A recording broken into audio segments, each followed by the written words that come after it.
सुप्रभात बच्चों। आज की कक्षा में आप सभी बच्चों का तहे दिल से स्वागत है। बच्चों, आज हम औपचारिक पत्र माना फॉर्मल लेटर पढ़ेंगे। तो फॉर्मल लेटर क्या होते हैं? इस प्रकार के पत्र हम सरकारी यानी गवर्नमेंट और गैर सरकारी यानी नॉन गवर्नमेंट संस्थानों के पदाधिकारियों को लिखते हैं।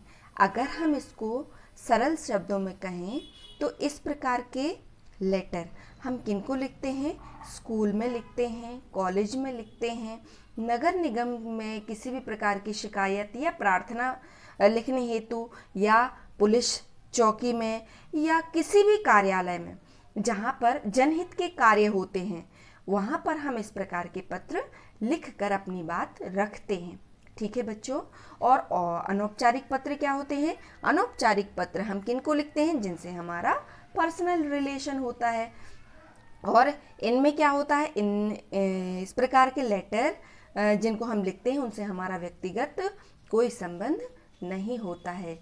यह पत्र एक प्रकार के प्रार्थना पत्र होते हैं जो संबंधित अधिकारियों को लिखे जाते हैं। क्या होते हैं? एक रिक्वेस्ट लेटर होते हैं जो उस कार्य से संबंधित अधिकारियों को हम लिखते हैं। ठीक है बच्चों।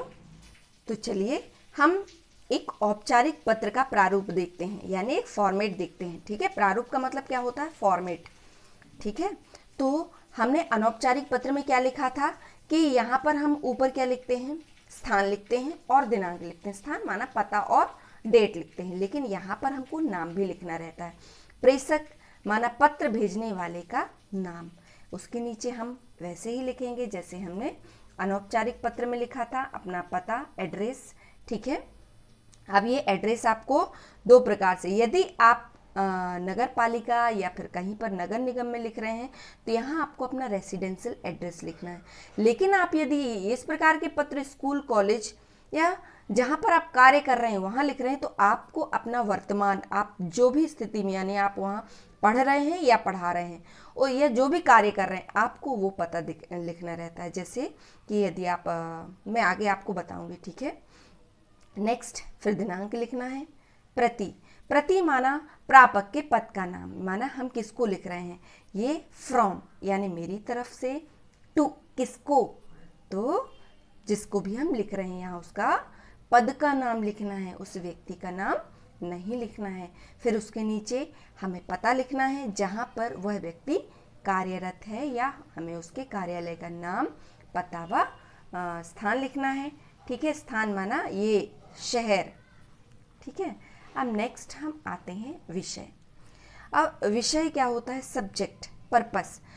हम अनौपचारिक पत्र में पर्पस कहाँ लिखते हैं? विषय वस्तु के उसमें हम क्लियर कर देते हैं ना, लेकिन यहाँ पर हमको पर्पस अलग से लिखना रहता है हेडिंग डाल के, और उसकी हेडिंग रहती है विषय, subject and application for leave, या subject and application for transfer certificate.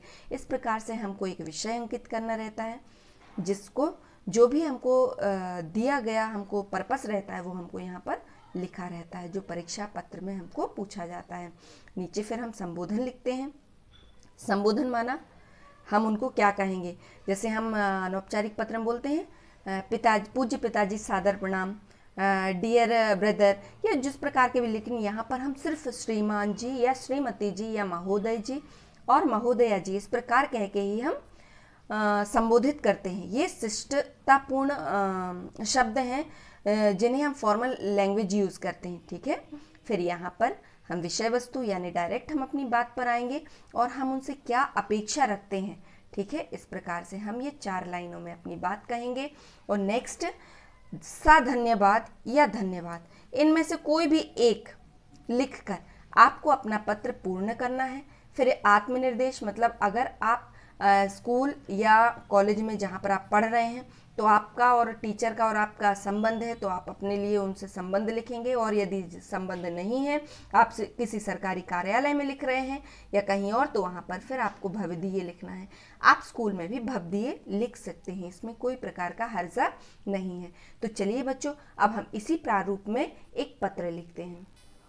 बच्चों, जब आप परीक्षा पत्र में किसी भी प्रकार का पत्र लिखने को तैयार होंगे, तब आप कब लिखेंगे? जब आपको प्रश्न पूछा जाएगा, और जैसा प्रश्न पूछा जाएगा उस प्रकार का आप आंसर लिखेंगे। तो बच्चों, मैं इसको मेरे कहने का मतलब यही है कि पहले हम प्रश्न को अच्छे तरह से पढ़ेंगे, क्योंकि यहाँ पर हमको दो चीज़ें मिलेंगी। एक तो आप किसको पत्र लिख रहे हैं, और दूसरा आपको पर्पस दिया रहेगा। ठीक है, तो हम अपना प्रश्न पढ़ते हैं। अपनी कक्षा शिक्षिका को पत्र लिखिए। अपनी कक्षा शिक्षिका को 3 दिन के अवकाश यानी छुट्टी के लिए पत्र लिखिए। अवकाश माना क्या होता है? हॉलीडे। ठीक है, तो इस प्रकार से हमने प्रश्न को अच्छे तरीके से पढ़ा। अब हम इसका उत्तर लिखते हैं। ठीक है बच्चों, यहाँ पर हमको कौन कौन सी चीज़ पिक करनी है? सबसे पहले तो हमको व्यक्ति दिया रहेगा, पद दिया रहेगा कि इनको पत्र आपको लिखना है, और पर्पस दिया रहेगा। अब हम इसको कैसे लिखेंगे देखते हैं। ठीक है, हमने उत्तर लिखा। उत्तर में प्रेषक के स्थान पर, प्रेषक माना पत्र भेजने वाले का नाम, याद है ना आपको? तो यहाँ पर हम अपना नाम लिखेंगे। यहाँ मैंने उदाहरण के रूप में एक नाम लिख के रखा है, वंदना जैन, कक्षा चौथी। अब यहाँ पर पता की जगह कक्षा चौथी क्यों लिखा है?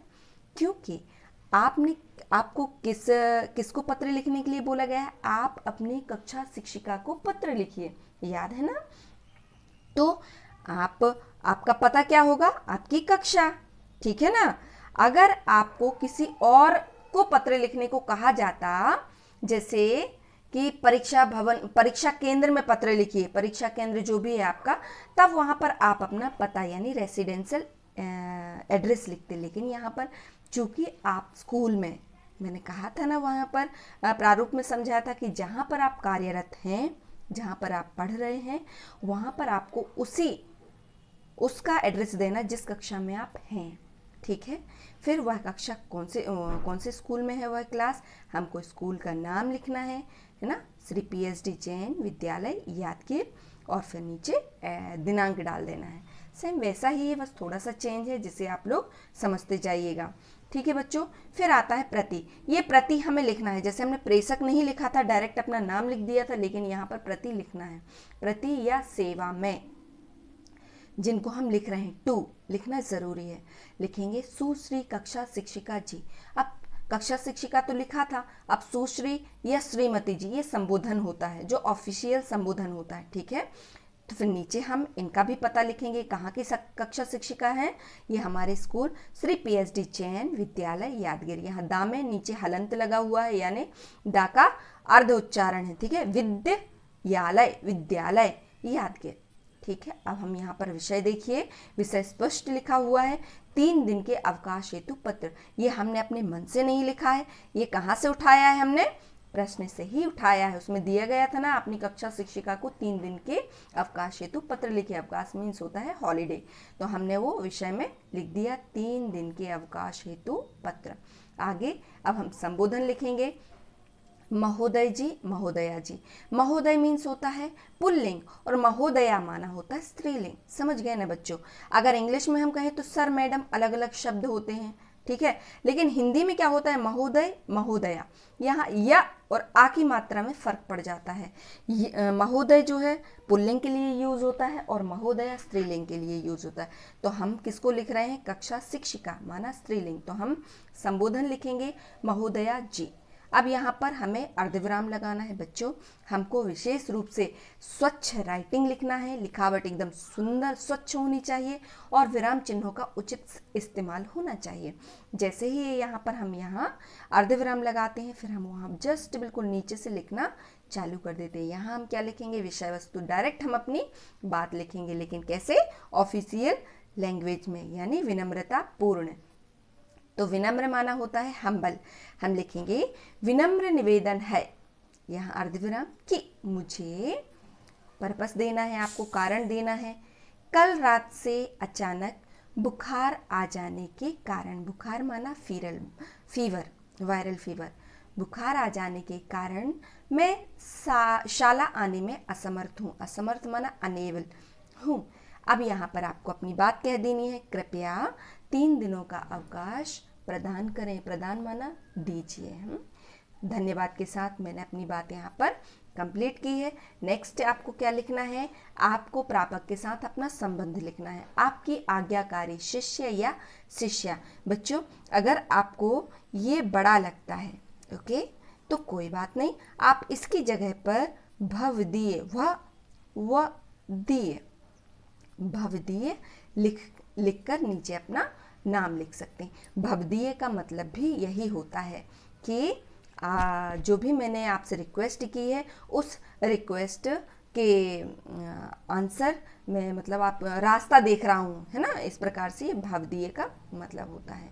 और यहाँ पर आपको अपना नाम लिख देना है। बच्चों इस प्रकार से हमने आज औपचारिक पत्र का प्रारूप व हमने एक औपचारिक पत्र देखा। नेक्स्ट हम इस प्रकार का एक और पत्र देखेंगे जिसमें आपको नई कक्षा में प्रवेश हेतु आवेदन पत्र करना है। तो अगर आज के वीडियो में आपको जो समझ में नहीं आया हो तो आप मुझे किसी भी माध्यम से कांटेक्ट कर सकते हैं या मुझे व्हाट्सएप पर अपनी रिक्वेस्ट भेज सकते हैं कि ये चीज़ मुझे समझ में नहीं आए। मिलते हैं फिर नेक्स्ट वीडियो में, तब तक के लिए नमस्कार।